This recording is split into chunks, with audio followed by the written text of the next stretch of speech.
Alright guys, so right now I am at the supercharger. I am charging up my car, and in today's video I'm going to try to do a bit of a little mini road trip to see what type of range I can actually get in my car. So I'll be driving one way 65 miles, round trip over 120 miles. So I'm gonna drive very conservatively and see how much range my car will actually get. So I'm currently running the car on, let's see, 40 psi. So if I was running the car on 45 psi, I would probably get a little bit of better range. But I am trying to maximize comfort, so I am running the car on 40 psi. The temperature is 57 degrees, so not too warm, not too cold. So I think it should be pretty ideal conditions for the battery. On top of that, my car is a long range with 19-inch wheels, but I did recently install these wheel covers on the car. They're called Halo Disc, and the company says they add 10% efficiency, 10% range. So I'm not sure if that's actually the case, but we'll see. So currently trying to charge the car up to 80% before I head out. The car is charging a little bit slower because I just woke up and the car has been sitting all night cold, and so the charging speed is a little bit slow right now, only at 29 kilowatts, because the battery's cold. So that is one of the annoying things about owning an electric car is just you need the battery to be pretty warm to get that fast charging, which I didn't really realize before I bought the car. So yeah, pretty excited to do a road trip and get a sense of how much range the car can actually get.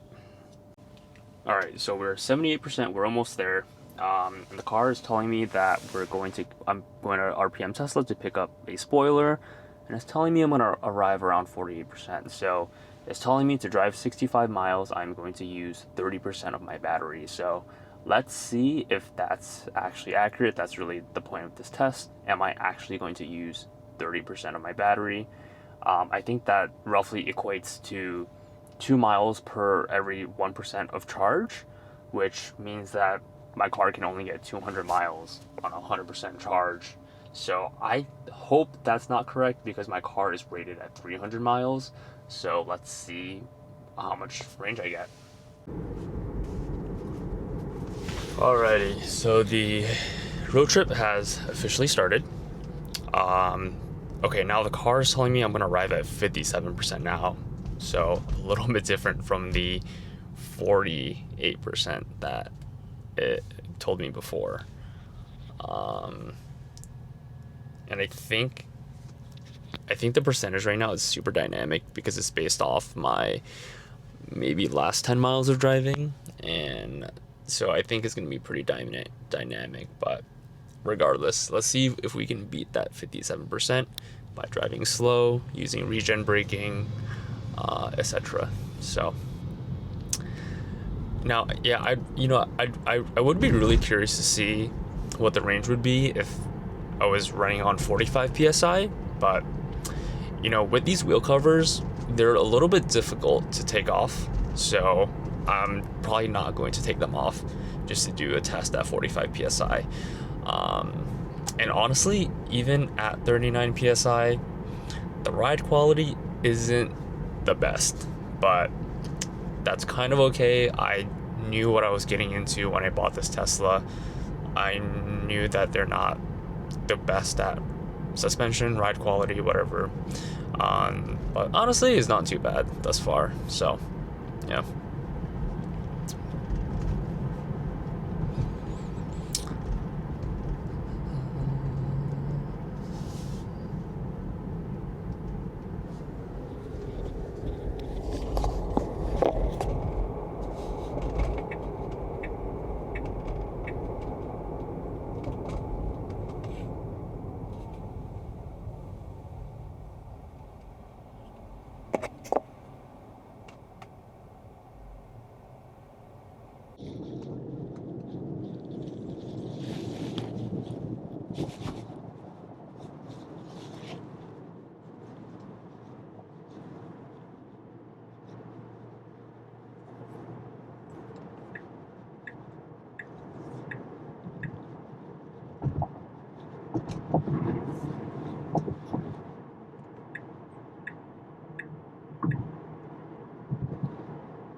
guys. I'm not sure if I'm gonna be able to stay under 70. I feel like it's easier said than done. I know in my Civic I would regularly just go 80, 85, and it felt like nothing. So I think trying to stay under 70 is going to be a little bit tough. I think that's definitely an adjustment that you'll learn to make when you switch over to an EV, is you honestly just need to drive a little bit slower if you want the projected range. If you don't really care about that stuff, then you can drive as fast as you want. There's a little bit of different theories out there. You know, there's one theory where, you know, if you're doing a long road trip, you drive as conservatively as possible and you try to get the best efficiency, and then by doing so, you know, you potentially reduce the amount of charging time you need to make. But then there's another school of thought that says you should drive as fast as possible, and by driving faster, you'll get to the supercharger faster, and you also arrive at the supercharger with a lower range, a lower battery percentage. And because you're operating at a lower battery percentage, you're able to charge the car faster. So the dynamics of a road trip in an EV is pretty interesting. It's very different from a gas car. You're really, in an EV, you're really trying to operate on the lowest battery percentage as possible. So, you know, you're not really going to charge to 100% on a road trip, because charging from 80 to 100 takes so much time.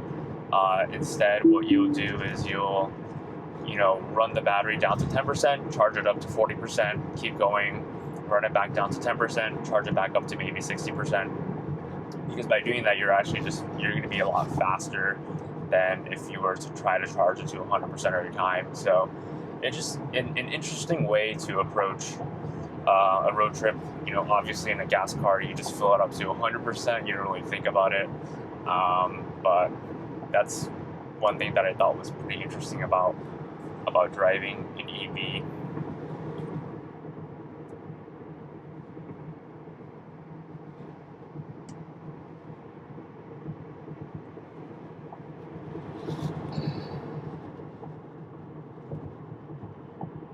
But so the downside of that, though, is really, you know, if you're driving fast to get to the supercharger faster, what happens is you might save time. The road trip itself might be shorter, but you end up spending more money on charging, because you're using you're using up your battery in a less efficient way. So there's trade-offs, right? You cut your road trip time maybe by a couple minutes. You pay an extra maybe a couple dollars. So yeah. Another interesting thing about electric cars, not sure if it's specific to Tesla, but when you navigate to a supercharger, the car actually starts. Oh wow! See, I almost went above 70 just then. It's just so easy. I'm gonna go in the right lane so that I don't bother people with my slow driving. But what I was saying was, in an EV, when you navigate to a supercharger, the car battery starts to precondition before you arrive at the supercharger, so it starts to heat up the battery. And the reason they do that is so that, you know, it's safer for the battery, but it also allows the car to charge at a faster rate when the battery's warm. But the only issue with that is preconditioning does use up more energy in the car than if you were not to precondition. So by using more energy, you ultimately end up paying for that. You know, it's not free, right? You're gonna use up more of your battery. So, you know, if you had just arrived at the supercharger without preconditioning, you would maybe, let's say you would get there at 60%, but if you do precondition, you might arrive at 57% and get a faster charge, but you're still paying for those extra 3 percentage points. So there's trade-offs. So it'll be interesting to see how that works, how that plays out in a road trip, because I don't necessarily want to just be preconditioning the battery and wasting money just to get a faster charge rate. But that's something that I didn't really think about before I bought this car. Is how much energy you consume while preconditioning. Before I bought this car, I did do a very long road trip in a Model Y. But I wasn't really thinking about supercharging cost or the preconditioning and stuff. I kind of just let the car do its thing. But charging rates in Southern California are so expensive. It's just, if you buy an EV without home charging in Southern California, do not expect to save money on fuel, because unless you drive like a big truck, a gas guzzler, you're not going to save money on fuel. If your intention is to save money on fuel, buy a hybrid, right? You're going to come out ahead with a hybrid, because supercharging rates in California are like 50 cents per kilowatt, 55 cents, sometimes even 60 cents. And if you do the math on that, that's pretty equivalent to buying premium gasoline and getting, I don't know, say like 30 miles per gallon on your car. So again, if you're already getting 30 miles per gallon and you use regular fuel, do not get a Tesla in hopes of saving money. These are not. And also on top of that, your insurance is probably going to be more expensive as well. So, and I knew all of this before I bought the car. I bought this car for fun, for enjoyment, because I've been thinking about it for a while. I was not foolish enough to think that I was going to save money by switching to a Tesla. I'm honestly not sure why electricity rates are so high in California. I'm not sure if someone knows, but I am curious if supercharging rates are, if they operate in the same way as gasoline. So, my question is, if gas prices suddenly start to drop in California, will supercharging rates also drop, or will they kind of stay the same? So I'm kind of curious about that, because if gas prices do drop in California, owning the Tesla is going to be a lot more expensive than owning a gas car.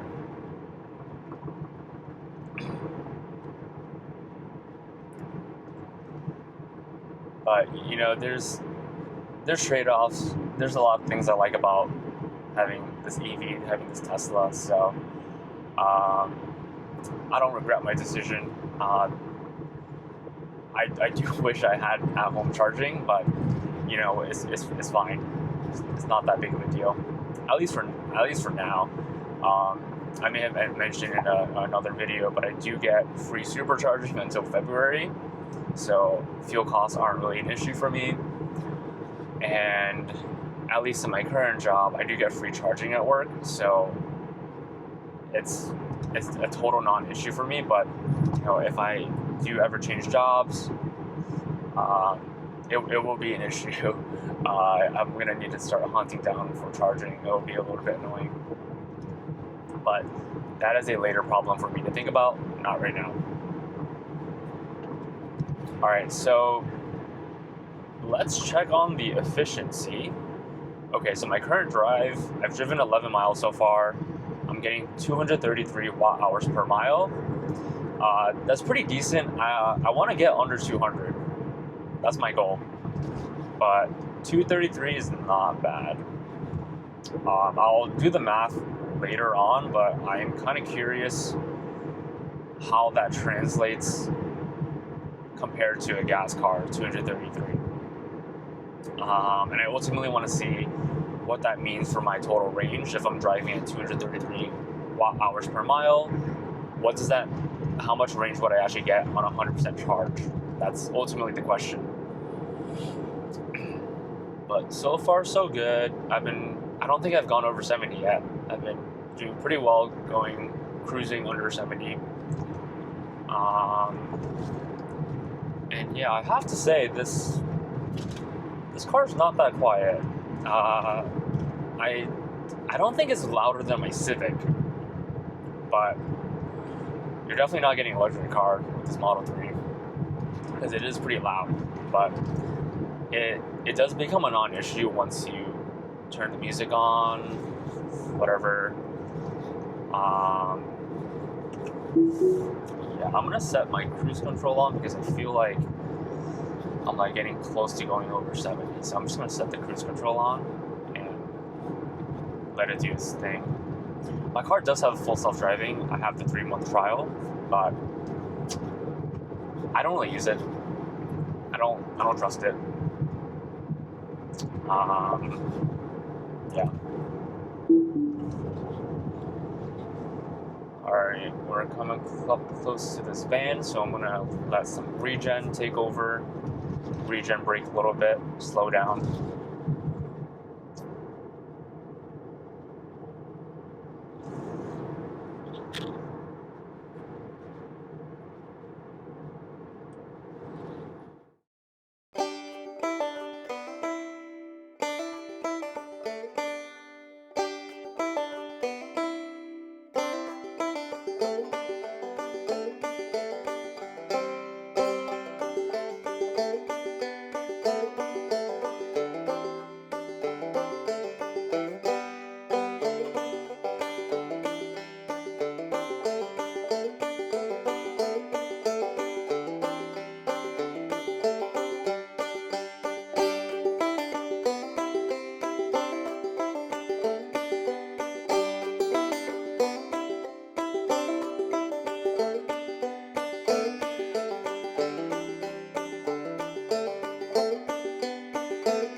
Alright guys, I have 25 minutes left on the drive.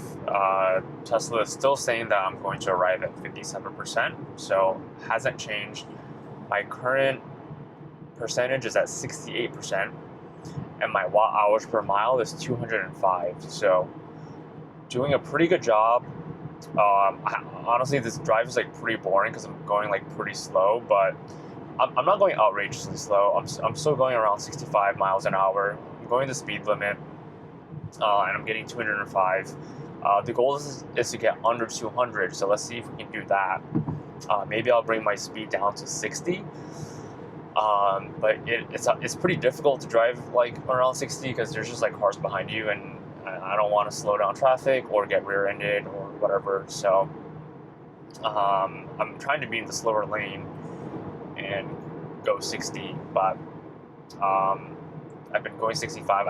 Unfortunately did go over 70 one time. I felt like I had to speed up for safety reasons to pass a car. But overall, I'm doing a pretty good job. 205. Let's see what that translates to in terms of miles. So I'm actually going to utilize Grok, and let's ask Grok to see. Hey Grok, in a 2023 Tesla Model 3 long range, if I am getting 205 watt hours per miles, what is my 100% range? Around 250 miles. All right, that definitely doesn't sound right. Let's try it again. I'm getting 205 watt hours per mile. What is my 100% range on a Model 3 long range? Oh, sorry, I misheard watts. For a Model 3 long range with a 75 kilowatt hour battery at 205 watt hours per mile, you'd get about 366 miles at full charge. All right, so I'm gonna have to verify that, but 366 is pretty freaking good. But I'm gonna have to verify that when I get home and do the actual math myself. But yeah, so far so good.